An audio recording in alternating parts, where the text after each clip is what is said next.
नमस्कार, स्वागत है आपका इंडिया न्यूज में और आपके साथ मैं हूं राजीव शर्मा। आतंक के अड्डे मटियामेट हो गए, जैश लश्कर के ठिकाने मलबे में बदल गए। भारत ने आधी रात ऑपरेशन सिंदूर लॉन्च किया और पहलगाम हमले का 15 दिनों के भीतर बदला लिया।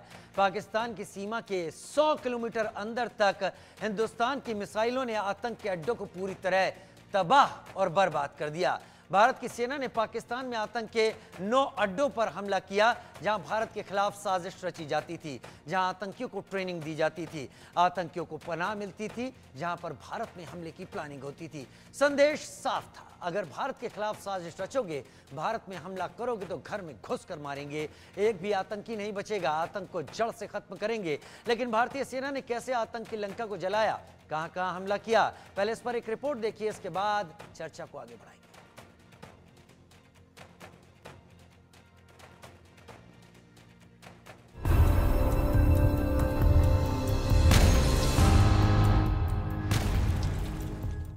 मिसाइल से वार हुआ, बंकर बस्टर बम से प्रहार हुआ और आतंक के गढ़ में हाहाकार मच गया। जहां कभी आतंक की तालीम दी जाती थी, वहां मातम पसर गया। आतंक के आका की जहां तकरीरें होती थी, वो मदरसा और मस्जिद मलबे में बदल गया। इन तस्वीरों को देखिए।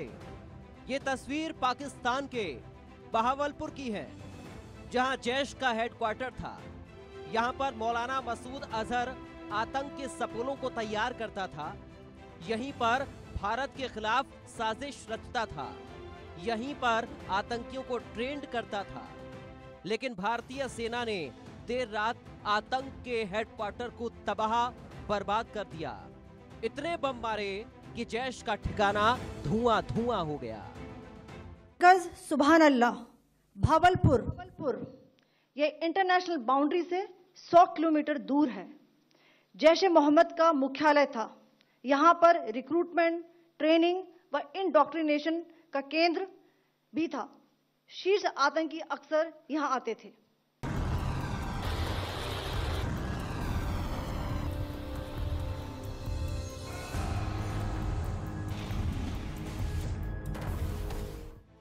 जैश के साथ ही लश्कर के आतंकी अड्डों को भी भारतीय सेना ने तबाह बर्बाद कर दिया।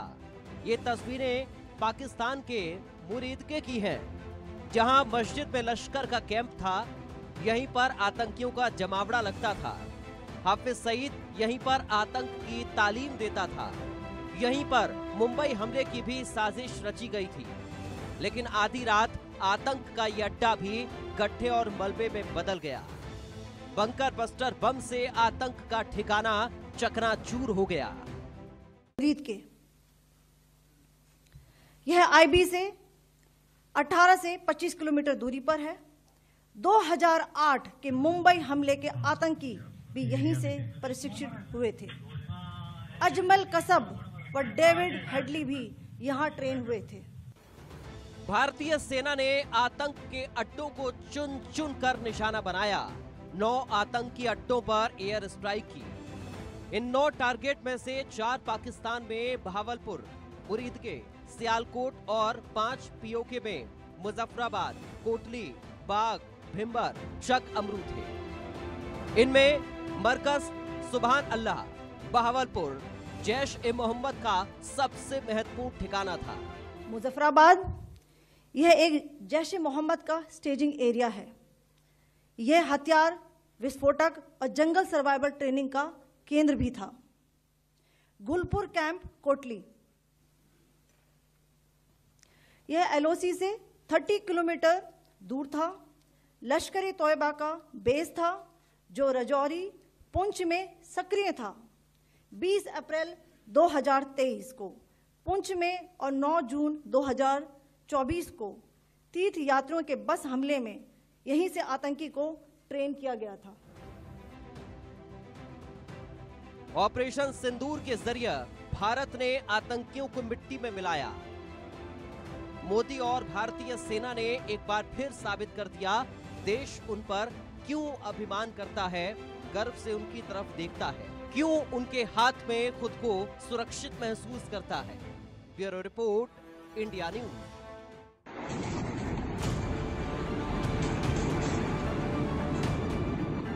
अब आतंकियों की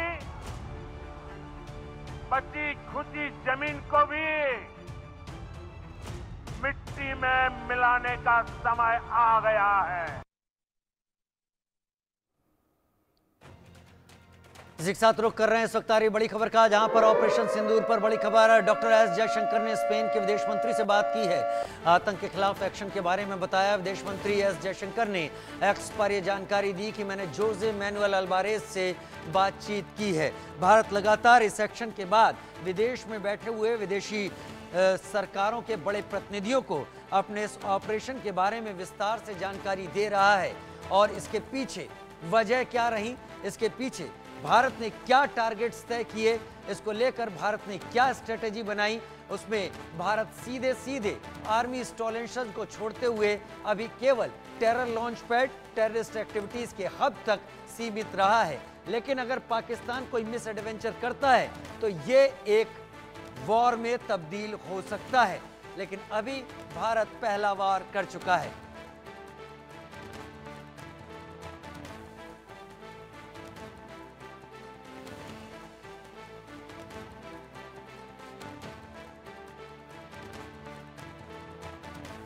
आदित्य कोठारी विदेश मामलों के जानकार के तौर पर हमारे साथ, colonel retired Gunjan Malhotra defence expert के तौर पर हमारे साथ इस वक्त जुड़ रही, और अहमर मस्तगन हमारे सीनियर जर्नलिस्ट बलूचिस्तान से हमारे साथ जुड़ रहे हैं। सबसे पहले मैं मेहमान को यहां पर तकलीफ देना चाहूंगा या मेहमान को ही बुलाना चाहूंगा।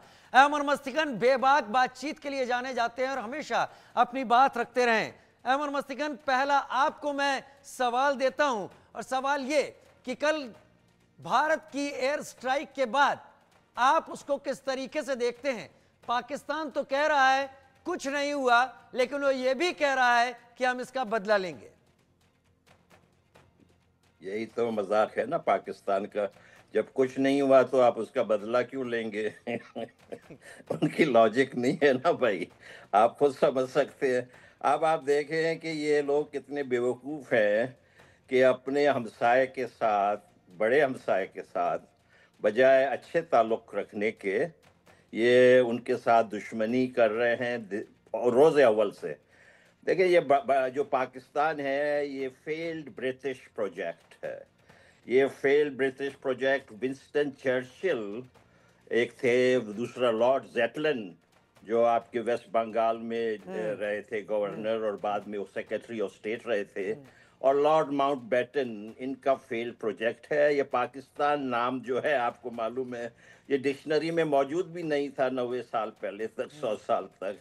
अब इन्होंने इस फ्रॉड का नाम रखा है। ये पंजाबी जो 4 डिस्ट्रिक्ट है, अटक, चकवाल, झेलम, रावलपिंडी, यहाँ के बदमाश जिहादी, इन्होंने पूरे दुनिया में आग लगाई हुई है। भारत जो है ये सेंचुरी भारत की है, ये सेंचुरी भारत की है। मैं यहाँ अमेरिका में रहता हूँ भाई, मैं देख रहा हूँ यहाँ। मैं आपको बताऊँ आपके मुल्क के जो चीज़ है यहाँ दूसरे मुल्कों के क्वालिटी की है और आधे कीमत की है। तो जाहिर है कि भारत आगे जाएगा दूसरों के मुकाबले में। और इस वजह से इन जो एक्सट्रीमिस्ट हैं पाकिस्तान के जनरल और ये मुल्ला, इनको ये बात पसंद नहीं है। आप देखें इनकी ये शिकस्त है। मैं आपसे अर्ज करता हूँ, एक मैं आपसे गुजारिश करता हूँ, जो आपके सिक्योरिटी एस्टेब्लिशमेंट में जो ये ज़रा मुँह टेढ़ी करके अंग्रेज़ी बोलते हैं ना, इनको कहें कि मेहरबानी करके पाकिस्तान के बारे में आप कुछ ना कहें। मोदी जी ने 2016 में बहुत ज़बरदस्त तकरीर की थी लाल किले से, और वो इस मामले में सीरियस भी थे। लेकिन मुझे पता है कि ये जो टेढ़ी मुंह से बोलने वाले अंग्रेज़ी लोग जो अंग्रेज़ी बोलते हैं, इन्होंने उनको रोका कि नहीं भाई ये ना करें, ऐसा होगा वैसा होगा। कोई नहीं होगा। और मैं आपको ये एक बात बता दूं, देखें, हम बलोच और भारती एक दूसरे को एनिमी ऑफ द एनिमी ना समझे। हम एक दूसरे के जिस्म का हिस्सा हैं, हम एक दूसरे के बहन भाई हैं। मैं आपसे यकीन से कहता हूँ, मैं आपसे झूठ नहीं कह रहा हूँ, हिमांशी का दर्द दुख जितना मुझको है आपको भी शायद है, उतना ही है, उससे कम नहीं है। मैं शहीद विनय नरवाल को सलाम पेश करता हूँ। वो मेरा बेटा भी था, वो सिर्फ हिंदुस्तान का बेटा नहीं था, वो बलोचों का भी बेटा था। इसी तरह मैं आपसे अपील करता हूं कि बलोचों को अपने से जुदा न समझें। ये हमारी और आपका मुश्तरका जद्दोजहद है, हमारा एक ही फ्यूचर है, हम एक दूसरे के अटूट अंग हैं। इनको क्या हक पहुंचता है कि ये कहें कि कश्मीर हमारा है। मैं तो हिंदुस्तान के अवाम से, उनकी हुकूमत से अपील करता हूं कि आप ये कहें कि बलूचिस्तान हमारा है, आप इसमें ना शर्माएं। हम आपके हैं, आप हमारा है, हम एक दूसरे के साथ हैं। इनकी इसी बात में ख्वाब खराब होगी, इनके जो है ना जिहाद। देखें, ये कह रहे हैं कि हमारा मिनरल जो है बलूचिस्तान का, कह रहे हैं कि हमारा, आपको हम क्यों अपना मिनरल देंगे? हमारे पोर्ट्स आपके जिहादी आइडियाज के लिए क्यों इस्तेमाल होंगे? अब ये कह रहे हैं, ये जो पंजाबी है इनको पानी याद आ रहा है, पानी पानी पानी कर रहे हैं। मोदी जी को मैं सलाम कहता हूं, इनको एक कतरा भी पानी नहीं मिलना चाहिए इन जिहादियों को। मैं आपका बहुत शुक्रिया कहता हूं। अहमद मस्तिकन, मैं अभी आपका, इससे पहले कि मैं कर्नल रिटायर्ड गुंजन मल्होत्रा का रुख करूं, एक आपसे एक छोटा सा रिएक्शन चाहूंगा। जब पहली तस्वीरें आपको देखने को मिली थी एयर स्ट्राइक की, आपके दिल ने क्या कहा था? मैं आपसे हम बलोच तो खुशी मना रहे हैं, हम सिर्फ नहीं मना रहे, ये मैं आपसे कह दूं, सिंध का भी बहुत बड़ा हिस्सा, सिंधी लोग भी बहुत खुशी मना रहे हैं। और जो लोग भी इस पाकिस्तान के फौज के विक्टिम बने थे, सबके सब खुशी मना रहे हैं। आप देखें खैबर पख्तूनख्वा में जिस विंस्टन चर्चिल का मैंने जिक्र किया था जी, ये आसिम मुनीर वही विंस्टन चर्चिल की पॉलिसी जो है पश्तूनिस्तान में इस्तेमाल कर रहा है। खैबर पख्तूनख्वा जिसको हम कहते हैं, वहाँ पश्तून जो है इनसे नफरत करते हैं कि ये विंस्टन चर्चिल की औलाद है। तो भाई ये खुशी तो सबको है, हम बलोचों में तो इंतहाई ज्यादा खुशी है। हमारी लड़की को इन्होंने अगवा किया हुआ है। देखिए, डॉक्टर महरंग बलोच जेल में डालना, जी हमारा डॉक्टर महरंग बलोच को जो जेल में डाला हुआ है, ये दरअसल आसिम मुनीर ने हमारी बेटी को अगवा किया हुआ है। वो डिफेक्टो प्राइम मिनिस्टर है, इसको कोई हक नहीं है कि वो हमारी बेटियों को इस तरीके से अगवा करे। ये गैर कानूनी मुल्क है, गैर फितरी मुल्क है। हम इसको रोज अव्वल से नहीं मानते थे। ये इस कैंसर जो है, ये कैंसर कभी सही नहीं होगा, इस कैंसर का इलाज होना चाहिए। हम और आप एक हैं। हम ये जो नरेंद्र मोदी ने, श्री नरेंद्र मोदी ने 2016 में लाल किले की तकरीर से उन्होंने जो तकरीर में कहा था, उस पे प्लीज आ जाएं, उसी पे रहें, उससे वहां ना जाएं। हम और आप एक हैं, हम इनको मिलकर मारेंगे। हम और आप एक हैं और इस बात का यकीन भी है, और बलोच भी उस चीज का इंतजार कर रहे हैं। वो जगह जो आजादी के बाद 227 दिनों तक एक आजाद मुल्क के तौर पर रही, उस पर मोहम्मद अली जिन्ना ने अपने हरकतों के जरिए एक कब्जा किया जो आज तक है, और उसका खिलाफत कर रहे हैं बलोच लोग वहां पर लगातार। खैर, आदित्य कोठारी का मैं इस वक्त रुख करना चाहूंगा। आदित्य कोठारी, विदेश मामलों के जानकार, फॉरेन एक्सपर्ट के तौर पर, अब इस अटैक के बाद, क्योंकि भारत ने बड़ा स्पेसिफिक किया है, यहां पर भारत ने कहा है कि हमने अभी मिलिट्री इंस्टॉलेशन को टारगेट नहीं किया है, भारत ने कहा भी हमने रिहायशी इलाकों पर टारगेट नहीं किया है, हमने केवल और केवल हमने टारगेट उसको किया है जो टेररिस्ट कैंप थे, जहां से भारत में कत्ल गारत के लिए लोगों को तैयार करके भेजा जाता था। पाकिस्तान कह रहा है कि वो रिटेलिएट करेगा, जगह और वक्त वो चुनेगा। हालांकि वो ये भी कह रहा है कि कुछ हुआ नहीं है, ये दो अलग अलग लाइनें हैं। लेकिन अगर पाकिस्तान रिटेलिएट करता है, क्या मैं मानूं कि तब एक फुल फ्लेजेड वॉर की शुरुआत मानी जाएगी? बिल्कुल। देखिए, पाकिस्तान के पास अब सिर्फ दो चॉइसेस बचे हैं। आइदर दे वो टारगेट करे हमारे मिलिट्री इंस्टॉलेशंस को, हमारे एयर स्ट्रिप्स को, हमारे एयर बेसिस को, या फिर जो पाकिस्तान का एक पुराना नैरेटिव है कि आरएसएस एक दहशतगर्द ऑर्गेनाइजेशन है, वो उनको और उनके ऊपर टारगेट करे ऑन द बेसिस कि भाई आरएसएस ने पाकिस्तान में कुछ हरकत की है जो उनके कंट्री के खिलाफ जाती है। वो नैरेटिव ग्लोबली अगर देखा जाए तो मतलब उसका कोई, उस नैरेटिव में कोई दम नहीं है, बट पाकिस्तान इसके ऊपर हमेशा हार्प करता है। सो वो, उसके पास सिर्फ दो ही ऑप्शन है अभी इस्तेमाल करने के लिए, तीसरा और कोई ऑप्शन नहीं है। और अगर वो इस्तेमाल करते भी हैं, इरिस्पेक्टिव ऑफ कौन से, मतलब अगर मिलिट्री के ऊपर अटैक करते देन फिर तो एकदम क्लियर है कि एकदम ऑल आउट वॉर है, इसमें कोई दो राय नहीं है। फ्रॉम एन इंडियन पर्सपेक्टिव हमने जो किया है बड़े संयमता से हमने इसको हैंडल किया है। और जो टेरर आउटफिट्स है, जहां पर पाकिस्तान ऑक्यूपाइड जम्मू कश्मीर से जो लॉन्च पैड्स थे या टेरर आउटफिट के ट्रेनिंग कैंप्स थे, वहां से जो लोग जाके भागलपुर में जाके सेटल हुए थे जी। कि ये उम्मीद में कि मैं आ रहा हूं ऑपरेशन सिंदूर पर। यूपी के सीएम योगी आदित्यनाथ का बयान, तीनों सेनाओं को बधाई देते हैं हम, क्योंकि उन्होंने जिस चीज को एक्यूरेसी के साथ और पूरी जिम्मेदारी के साथ किया, बहादुरी से जवाब दिया है। और ऐसा जवाब दिया है कि आतंकियों को अपना खानदान तक खोना पड़ा है। और अजीब बात यहां पर यह है कि आतंकियों को पालने और पोसने वाले भी इस वक्त बुरे हालत में हैं और परेशान हैं। धमाकों की आवाज उनके भी कानों में गूंज रही है। तीनों सेनाओं को बधाई। सुनाते हैं योगी आदित्यनाथ ने क्या कहा।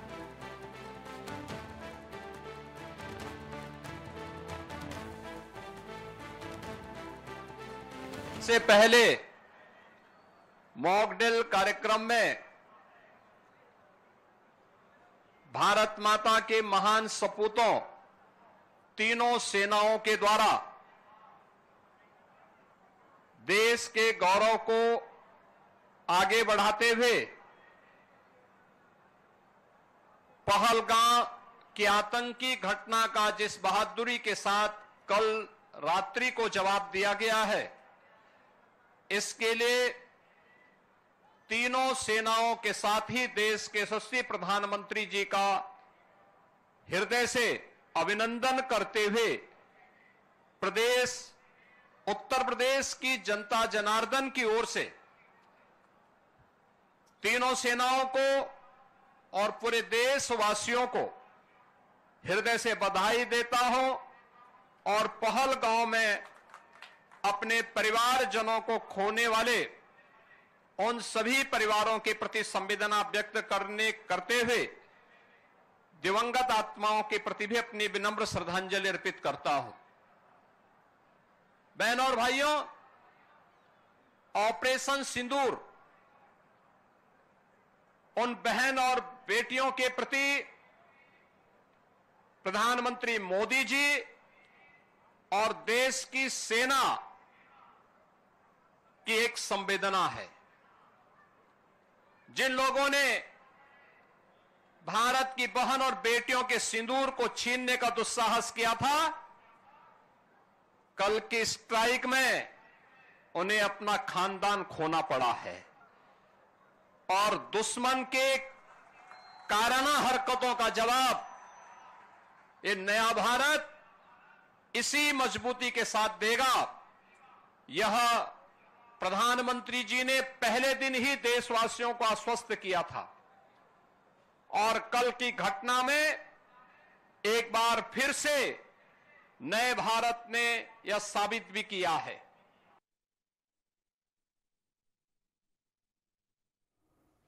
उत्तर प्रदेश के मुख्यमंत्री कह रहे थे बहन बेटियों के लिए जो कुछ किया है प्रधानमंत्री नरेंद्र मोदी ने। कर्नल गुंजन मल्होत्रा मेरे साथ डिफेंस एक्सपर्ट के तौर पर इस वक्त जुड़ी हुई हैं। कर्नल गुंजन मल्होत्रा, भारत ने जो इस वक्त एक्शन लिया है, क्या भारत उम्मीद कर रहा है? वैसे तो किसी भी माहौल में सेनाएं तैयार हैं और अपने एडवर्सरी को कम नहीं आंक रही हैं, लेकिन क्या भारत उम्मीद कर रहा है कि पाकिस्तान रिटेलिएट करेगा? और अगर पाकिस्तान रिटेलिएट करता है तो क्या जो लगातार बात चल रही है कि पाकिस्तान फिर बड़ी आसानी से 5 अहम टुकड़ों में टूटेगा, जिसमें बलूचिस्तान एक अलग कंट्री बनेगा, सिंध एक अलग कंट्री, ईस्ट पंजाब एक अलग, पीओके भारत के पास और बचा वजीरिस्तान खैबर पख्तूनख्वा अफगानिस्तान के हिस्से? आपका ये जो सवाल है बहुत ही अच्छा सवाल है। एक्चुअली पाकिस्तान मोस्टली रिटेलिएट नहीं करेगा, मुझे नहीं लगता कि रिटेलिएट करेगा, बट अगर रिटेलिएट करेगा तो हमारी जो फोर्सेस हैं, whether it is army, navy या एयरफोर्स, सब इतनी सक्षम हैं और हमारे प्रधानमंत्री जी के नेतृत्व में जिस सूझबूझ से उन्होंने अभी पिछले 24 घंटे का काम किया है, या 22 अप्रैल के बाद जब हुआ था अटैक, जो प्रॉब्लम हुई थी पहलगाम में, उसके बाद जिस तरह से 2 हफ्ते में आराम से सोच समझ के सारा कुछ किया गया है, प्लानिंग के साथ किया गया है, मुझे लगता है पाकिस्तान कहीं ना कहीं इनसे डरेगा। बट अगर वो रिटेलिएट करता है तो हमारी forces are well equipped and they will go all out to defeat them and break them into pieces. ये जो टेरेन है, इतना समय लगा, हम लगातार इस बारे में सोच रहे थे कर्नल गुंजन मल्होत्रा कि भारत बहुत वक्त ले रहा है। हालांकि जब हम छोटा सा एग्जाम देते हैं तो उसके लिए एक बड़ी तैयारी करते हैं। यहां तो एनिमी टेरिटरी को पेनिट्रेट करना था। शायद पहली बार हुआ है कर्नल गुंजन मल्होत्रा कि पीओके से हटकर पाकिस्तान की टेरिटरी के 100 किलोमीटर अंदर तक बहावलपुर को टारगेट कर देना, जो कि एक सबसे बड़ा कैंटोनमेंट कहा जाता है पाकिस्तानी आर्मी का, और एयर डिफेंस भी वहां पर काफी तगड़ा है। अगर वहां पिन पॉइंट किया जा सकता है, मैसेज क्या है पाकिस्तान को? क्या ये अटैक हम पाकिस्तान को बता रहे हैं कि ग्वादर तक भी हो सकता है, हम पाकिस्तान को बता रहे हैं क्वेटा तक भी हो सकता है? एब्सोल्युटली। देखिए 22 अप्रैल को जो चीज हुई, जिस तरह का मैसेकर हुआ, उसके बाद तो ये होना ही था। हर चीज में प्लानिंग लगती है। जैसे हमारी पूरी बॉर्डर्स पे हमारे जो सोल्जर्स हैं वो मूव करते हैं, पूरी प्लानिंग के साथ सारी चीजें होती हैं, तो इट टेक्स सम टाइम। तो एक्चुअली इंडिया ने बहुत पाकिस्तान को मौका दिया कि वो सुधर जाए, बट वो सुधरने वाले नहीं है। डर जाए तो बहुत अच्छी बात है, डरना तो बहुत ही लगता है कि जिस तरह का अटैक कल किया है इंडिया ने और 100 किलोमीटर हम लोग अंदर चले गए, तो कहीं ना कहीं वो जरूर डरेंगे। अहमद मस्तिकन का मैं रुक कर लेता हूं, आपसे बात करते हैं अभी। अहमद मस्तिकन मेरे साथ लगातार अमेरिका से इस वक्त जुड़े हुए हैं, सीनियर जर्नलिस्ट हैं, बलूचिस्तान से हेल करते हैं, बलूचिस्तान से आते हैं। अहमद मस्तिकन, बहुत सीधा सा सवाल आपसे पूछूंगा। भारत के साथ जो अभी पाकिस्तान का टेंशन है वो अभी खत्म नहीं हुआ है। फोर्सेस बॉर्डर पर तैयार हैं और पूरी तरीके से इक्विप्ड भी हैं। पाकिस्तान को इस बात का मुजाहिरा कर दिया गया है कि हम कितनी आसानी से कहां तक पेनिट्रेट कर सकते हैं। ये चीजें आगे बढ़ती हैं तो बलूचिस्तान को अपनी आजादी की लौ कितनी तेज जलती हुई दिखाई पड़ती है। ये देखें, ये बलूचिस्तान को तो बहुत पहले आज़ाद हो जाना चाहिए था, अगर हमारे न्यू दिल्ली के जो दोस्त भाई हैं इसमें कुछ ज़्यादा इंटरेस्ट लेते। अब आप लोग जो हैं हमेशा कहते हैं भाई छोड़ दें इनको, छोड़ दें। इनको छोड़ने से मामला हल नहीं होता है। आप देखें, इन्होंने आके आपके 166 बेगुनाह लोग मुंबई में कत्ल किया, मुंबई के रोडों को इन्होंने लाल किया आपके बेगुनाह लोगों के खून से। 1.5-2 अरब डॉलर का नुकसान पहुंचाया, 300 लोगों को जख्मी किया। उनका इन्होंने क्या मुआवजा दिया? इन्होंने कुछ कंपेंसेशन दिया? नहीं दिया ना जी। इन्होंने उसी तरह अपनी जो है बदमाशी करते गए। इनका इलाज देखे, बलूचिस्तान को मुझे थोड़ी सी हैरत होती है कि अब डोनाल्ड ट्रंप को भी बलूचिस्तान नजर आ रहा है, वो यहाँ के मिनरल्स माइंस की बात कर रहा है। आप तो हमारे हमसाया हैं, आप सबसे पहले इसमें इंटरेस्ट लें। मैंने कल भी अपील की थी, जो आपके जो बड़े साहूकार लोग हैं एल्टा माउंट रोड पे मुंबई में, उनको आउटरीच करनी चाहिए। दुनिया के ये बड़े बड़े लोगों में उनका पहुंच है। सिर्फ और सिर्फ हिंदुस्तान की पॉलिटिकल और मिलिट्री लीडरशिप नहीं, बल्कि बिजनेस लीडरशिप को आगे बढ़ के कहना चाहिए कि ये पाकिस्तान को अब खत्म होना चाहिए। ये पाकिस्तान को अब खत्म होना चाहिए, और पाकिस्तान का खत्म होना एक ऐसे मुल्क के आगे बढ़ने का रास्ता तैयार करेगा जिसको बलूचिस्तान कहते हैं, जो पिछले कई सालों से गुलामी की जिंदगी जी रहा है। आप दोनों बने रहे हमारे साथ, एक छोटा सा ब्रेक ले रहे हैं, जल्द हाजिर होते हैं।